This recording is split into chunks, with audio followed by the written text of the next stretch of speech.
আসসালামু আলাইকুম বন্ধুরা, কেমন আছেন সবাই? পারভিন ভিলেজ ফুডে আরেকটি নতুন ভিডিওতে আপনাদের সবাইকে স্বাগতম। আজকে এখানে আমি নিয়েছি, দেখুন, এটাকে আমাদের এখানে কাকিলা মাছ বলে। এই মাছটা 3 কিলো ওজন আছে। এই মাছটা আজকে আমি কেটে রান্না করে আপনাদের মাঝে শেয়ার করব। তো কেউ কোথাও যাবেন না, সবাই পুরো ভিডিওটা দেখবেন।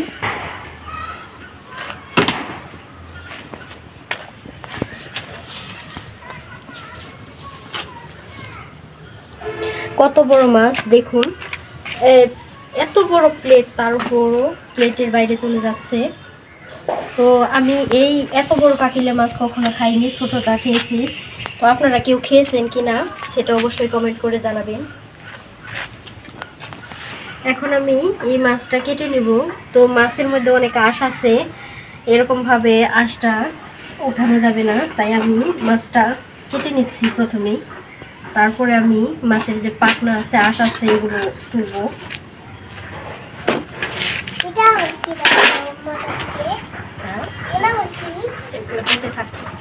আমি মাঝখান থেকে আরেকটা পিস করে নেব, তাহলে আমার কাটতে সুবিধা হবে।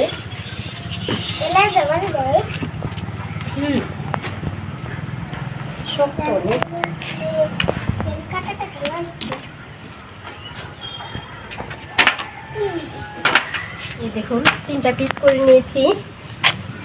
এখন আমি পরিষ্কার করে তারপরে পিস করে আমার এইটা এইটা সবথেকে সুন্দর।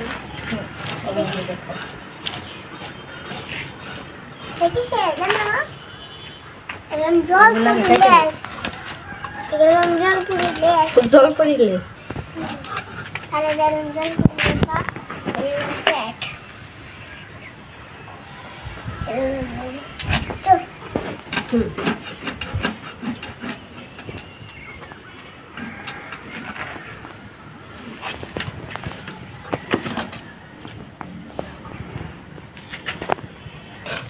ওজন দিলে না কখনো।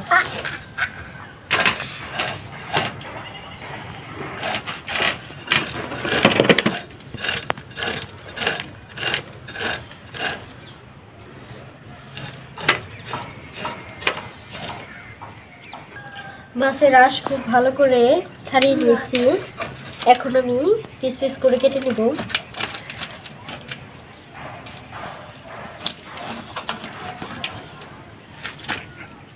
দেখুন, দেখতে খুব সুন্দর। মাছের পেট থেকে আবার মাছই বের হইতেছে। এই মাছে তো মাছই খায়। সব বড় মাছে সব ছোট ছোট মাছ খায়, বুঝছো? ছোট মাছে বড় মাছ খায় না? ছোট মাছ কি খায়? বা ছোট মাছ অন্য কিছু খায় না, মাটি, তারপর শেওলা।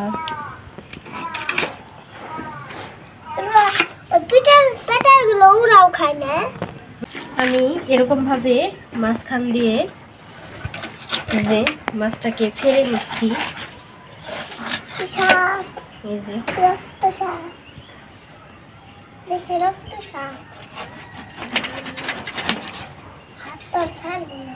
দেখুন,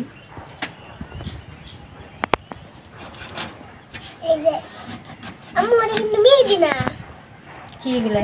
রক্ত রক্ত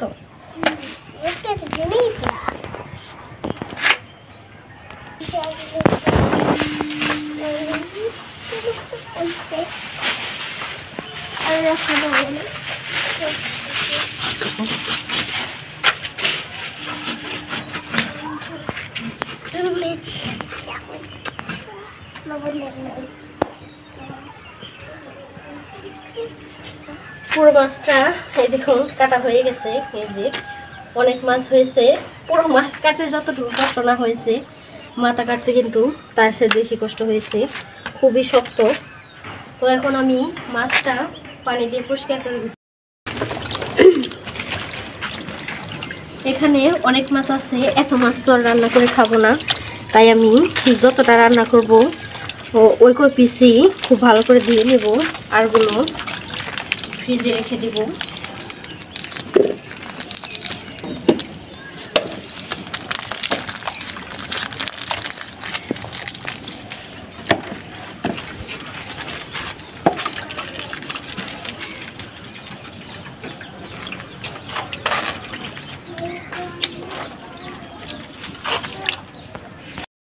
আমি ধুয়ে নিয়েছি। এই যে আমি যে কই পিস রান্না করব এই কই পিস এখানে নিয়েছি। তো প্রথমেই আমি এখানে লবণ দিয়ে দেব, তারপরে দিয়ে দেব যে হলুদের গুঁড়া,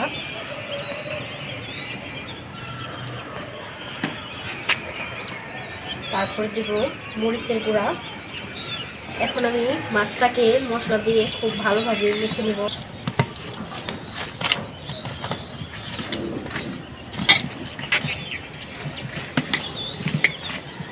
মশলা মাখানো হয়ে গেছে। এখন আমি চুলায় কড়াইটা বসিয়ে দেব।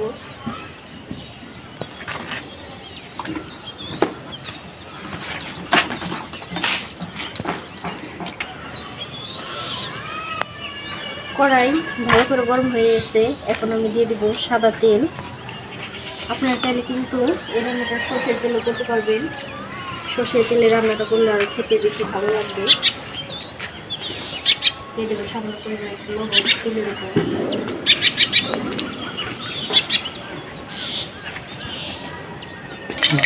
তেল কিন্তু খুব ভালো করে গরম হয়ে গেছে। এখন আমি এক পিস করে মাছগুলো দিয়ে দেবো।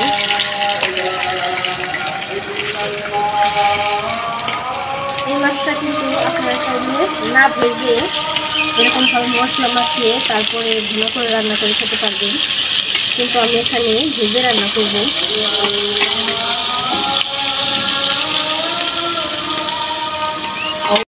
মাছগুলো ভাজা হয়ে গেছে, এই দেখুন একদম লাল করে ভেজে নিয়েছি।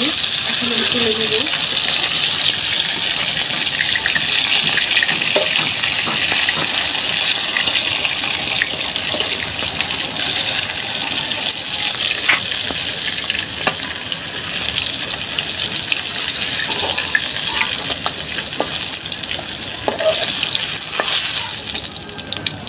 একইভাবে লাল করে আমি সবগুলো মাছই ভেজে নিব।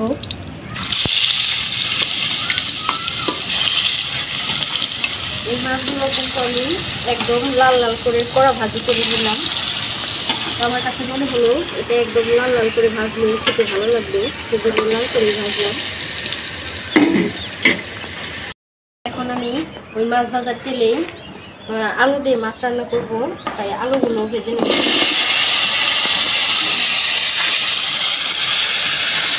দিয়ে দেবো একটু লবণ আর অল্প একটু হলুদের গুঁড়া, তাহলে আলুর কালারটা অনেক সুন্দর আসবে।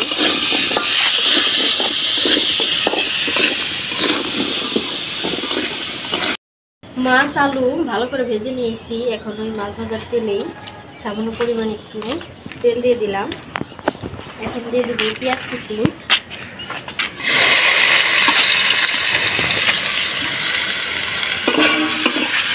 তখন পেঁয়াজগুলো ভালো করে ভেজে নিতে হবে, একদম লাল করে।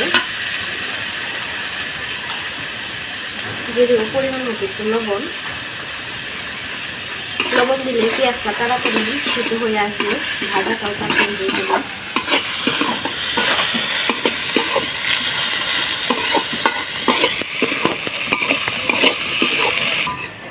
এই দেখুন পেঁয়াজ আমি লাল লাল করে ভেজে নিয়েছি। এখন দিয়ে দেবো আদা রসুন বাটা। এখানে আমি প্রায় 2 চামচের মতো আদা রসুন বাটা দিলাম। আদা রসুন বাটাটাও হালকা একটু ভেজে নেব, তাহলে কাঁচা যে একটা গন্ধ আছে গন্ধটা আসবে না।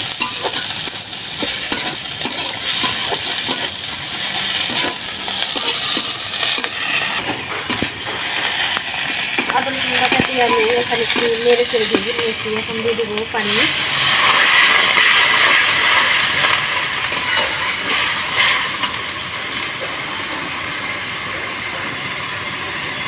দিয়ে দেবো একটু হলুদের গুঁড়া,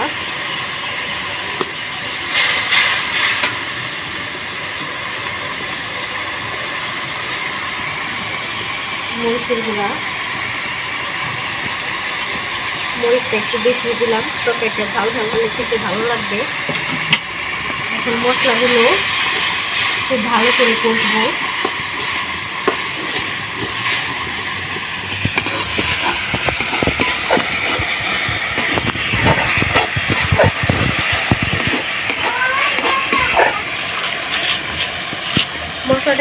ভালো করে কষা হয়ে গেছে। এখন আমি এখানে কয়েকটা কালো জিরে নিয়েছি, দিয়ে দিলাম। কালো জিরাটা কিন্তু আপনারা চাইলে তেলের মধ্যে দিতে পারেন, আমি তেলের মধ্যে দিলাম না। তেলের মধ্যে দিলে হালকা একটু তেতো তেতো লাগে, সেই জন্য আমি মশলার ভিতরে দিয়ে দিলাম।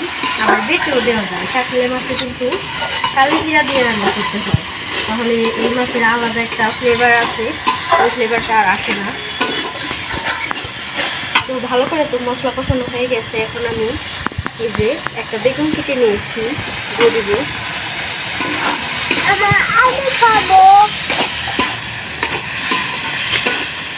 আর দিয়ে দিব এই যে ভেজে রাখা আলু, বেগুন আর আলু একসাথে কষে দিব ভালো করে। বাবা তেল নেবে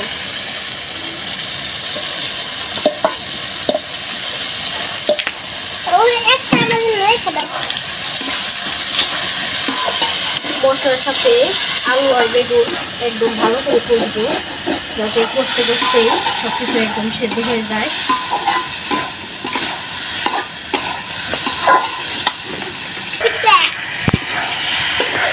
এরকম খুব ভালো করে কষে নিয়েছি, একদম ভাজা ভাজা হয়ে গেছে আর সব কিছু খুব ভালো করে সেদ্ধ হয়ে গেছে। এখন আমি এখানে জলের জন্য পানি দিয়ে দেবো। আমাকে একটু পানি খেতে দিবা? দেবো না দাঁড়াও, দিব না এটা বলতে হয় না। আলু বেগুন খুব ভালো করে সেদ্ধ হয়ে গেছে। এই যে আর লাগবে না পানি। এখন জল ফুটলেই মাছগুলো দিয়ে দেব। খুব ভালো করে ফুটে উঠেছে। এই যে এখন আমি ভেজে রাখা যে মাছগুলো রয়েছে সেগুলো দিয়ে দেব। মাছ দিয়ে দিলাম। মাছ তো খুব ভালো করে ভেজে নিয়েছি, খুব বেশি জাল করতে হবে না, 2-3 মিনিটের মতো জাল করে ঝোলটা খালি একটু আমি চুলা থেকে নামিয়ে নিব।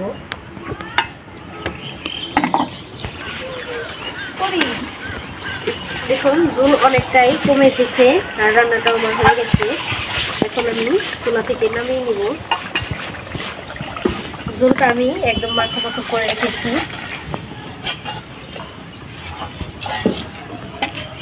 দেখুন রান্নার কালারটাও কিন্তু অনেক সুন্দর এসেছে। এরকম রান্নার নিত্য নতুন ভিডিও পেতে পারভিন ভিলেজ ফুড চ্যানেলটিকে আপনারা অবশ্যই সাবস্ক্রাইব করবেন আর পাশে থাকা নোটিফিকেশনটি অন করে রাখবেন আমার ভিডিও সবার আগে পাওয়ার জন্য। তো আপনারা এই মাছ কে কে খেয়েছেন অবশ্যই কমেন্ট করে জানাবেন। আমি তো কোনোদিন খাইও নি আর সামনে থেকেও কোনোদিন দেখিনি, তো আজকেই প্রথম দেখলাম এবং নিজের হাতে কেটে রান্না করে খেলাম। তো আপনারা কে কেমন রান্না দেখতে চান সেটাও অবশ্যই কমেন্ট করে বলবেন, আমি দেখানোর জন্য চেষ্টা করব। তো সবাই ভালো থাকবেন, সুস্থ থাকবেন, আল্লাহ হাফেজ।